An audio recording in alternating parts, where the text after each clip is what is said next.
All right, joining me now is Orion Cosce, who will finally be fighting again next at UFC Vegas 33 on July the 31st when he meets Phillip Rowe. Orion, how are you?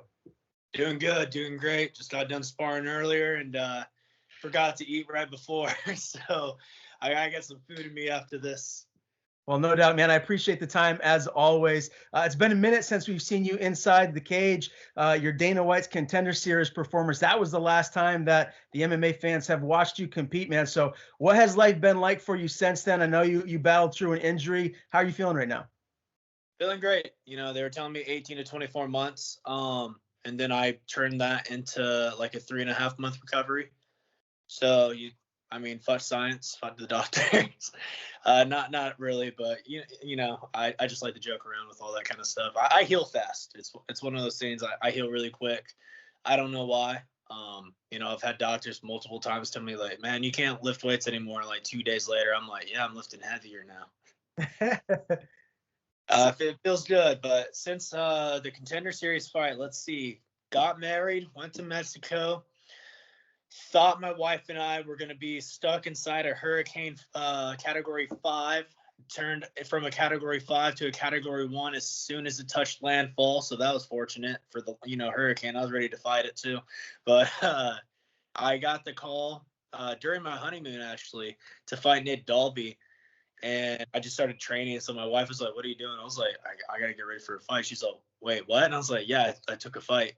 And she's like, "You motherfucker." But no, life's been good, man. I had that injury. I was, I got it looked at. It was 4 bulging discs, crushed spinal cord, overstretched nerves, all in the brachial plexus region that shut down the entire right arm, pec, and lat. But way better now. Actually a lot stronger. It feels a lot more powerful, faster.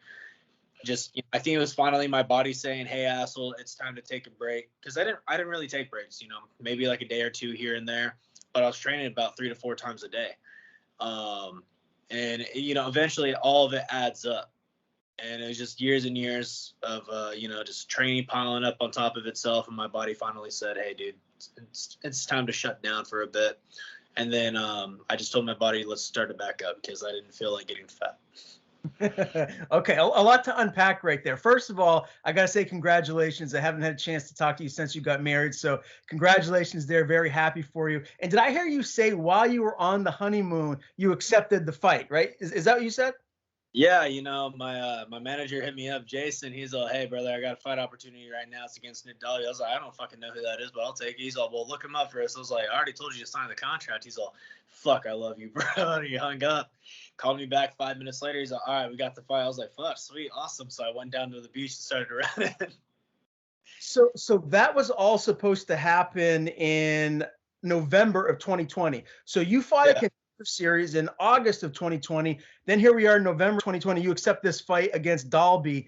Then the injury happens and you have to back out and basically get yourself right. So with all of that being said, the doctor said it was going to take you X amount of time there to recover, and you did it in like a third of the time they said you were going to, man. Like, how do you feel you were able to really get yourself back to ready to compete where you're at right now versus what the doctors had said?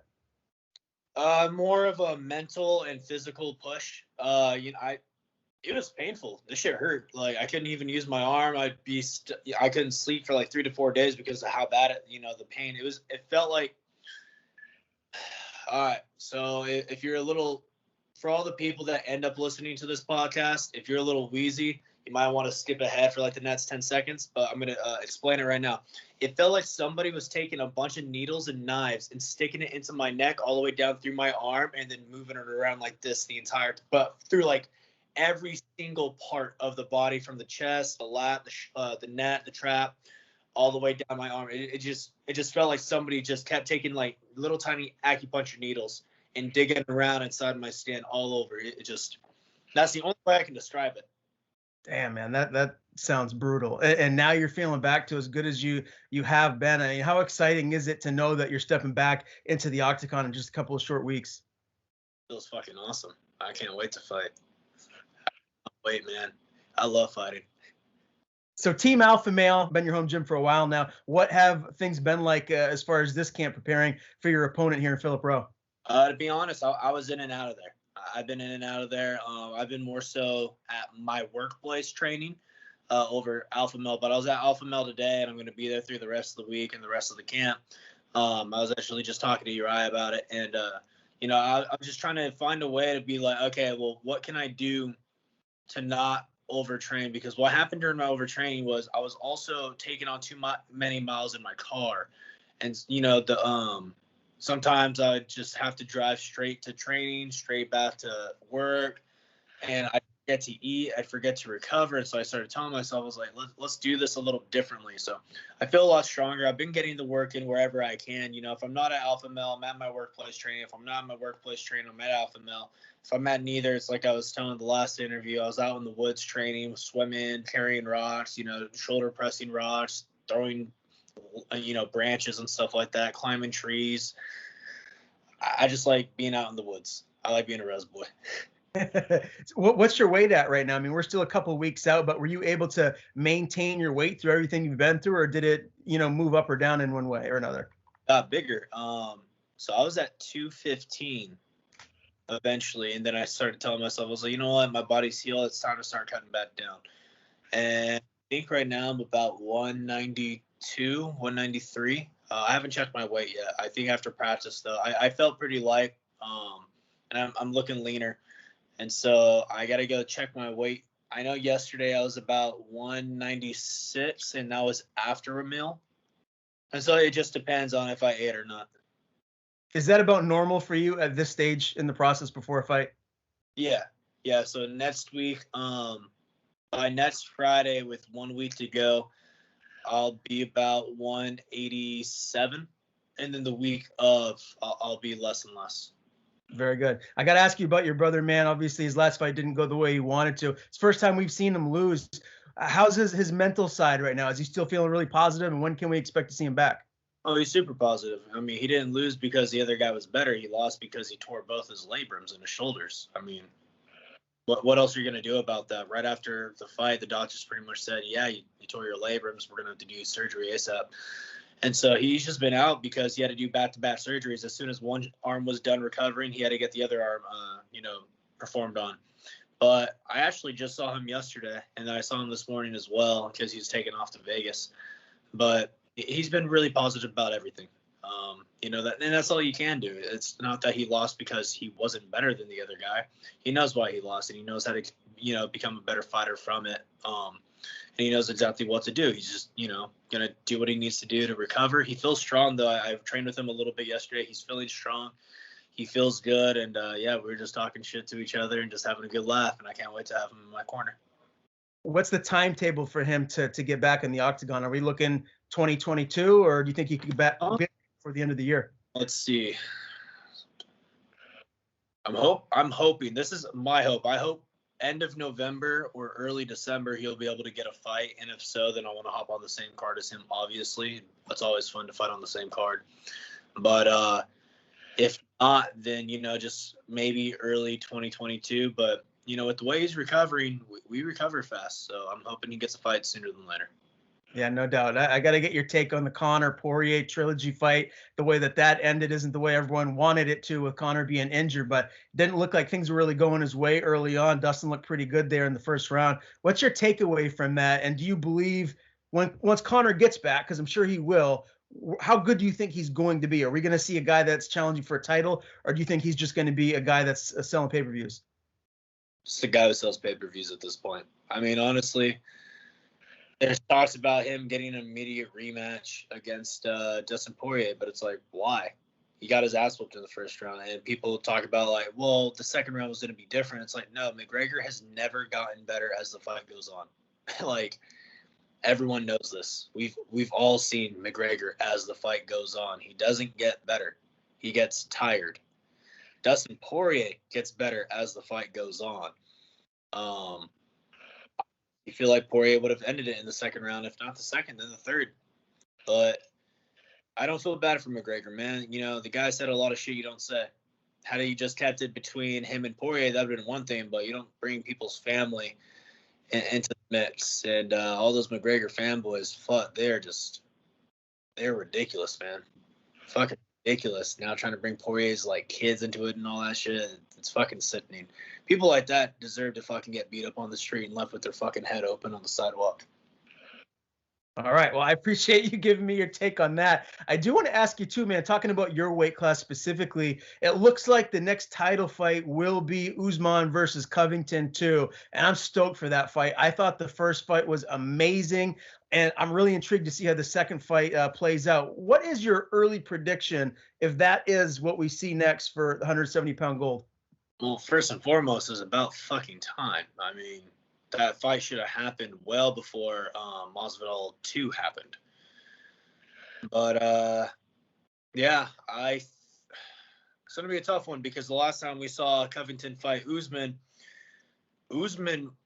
didn't have that killer 1-2 that he has now. He's gotten a lot better with his jab cross, the feint cross, and I think this time we might be able to see an Usman that just picks apart Colby on the stand-up, but Colby, he's a cardio machine, that guy. Like, he can push a good pace. So, honestly, I'm just looking forward to a good fight. I want to see another 5-round war. That'd be fun to see again. Those are the kind of fights that I like seeing. 5-round wars. I don't really care for it to go to the judges. It's always like, I hope in the 5th round somebody finishes. And I think that we might be able to see that. But we also might see Usman just go out there and, rock him and tag him early on. So it sounds like you're picking Usman to retain. I think Usman might retain, but I can't count out Colby. Colby talks a lot of shit. He says a lot of stuff, but we understand why he says all that stuff. He was about to get cut from the UFC until he changed his persona. I was talking to people and over in Vegas, and they're like, "Dude, we've talked to Colby. Like, he's a TV persona guy, but in real life, he's like one of the nicest people you'll ever meet." And I was like, "Bullshit. Get the fuck out of here." So I know, seriously, like, genuinely one of the nicest people you'll ever meet. And I was like, you never believe it. So, yeah, I mean, either way, I just want to see a good fight. I don't really care who wins. Honestly, they're both in my weight class, so. Yeah, all that matters is you fight up, you get in the top 15, and you fight for gold at some point soon. So looking forward to that one, man. Let's talk about this next fight right around the corner, July 31st, UFC Vegas 33. And it's at the Apex. I mean, that's cool and all, but I got to imagine maybe you were excited to fight in front of fans, maybe a packed arena. Am I right about that, or do you really care for each other? I can't wait to fucking hear the crowd. I cannot wait to hear the crowd again. It's always, it was fun fighting inside the Apex last time for my Contender Series fight because, you could hear the corners. It was like meeting up with somebody in the back of the school and like your homies just cheering you on and your opponent's homies cheering them on and stuff like that. You can hear like some other bystanders just watching the fight. But when I fight, I don't really hear the audience until after the celebration and the win. And that's when I'm like most pumped because it's like, man, like I fucking love that feeling of fighting. Ain't nothing like it. So I'm hoping to get out there, get this fight done, stay healthy, stay safe so I can fight again fast. And maybe I'll get on a pay-per-view afterwards. I mean, if everything goes well, then I want to fight again the week after or 2 weeks after. I just want to stay active. I want to stay as active as I can and make up for lost time. How do you like this matchup with Phillip Rowe? He's coming off a UD loss to Gabe Green, another tough guy in the division. Stylistically, how do you like this one for yourself? Tall and lengthy. I mean, I think that he's gonna try to keep the distance. I think he's gonna try to use that reach, but I'm gonna try to bully him. I mean, that's my game plan. I'm gonna go out there and just bully the shit out of him. I feel like I'll be a lot stronger, and I can push the pace. What's your overall prediction? How do you see it ending?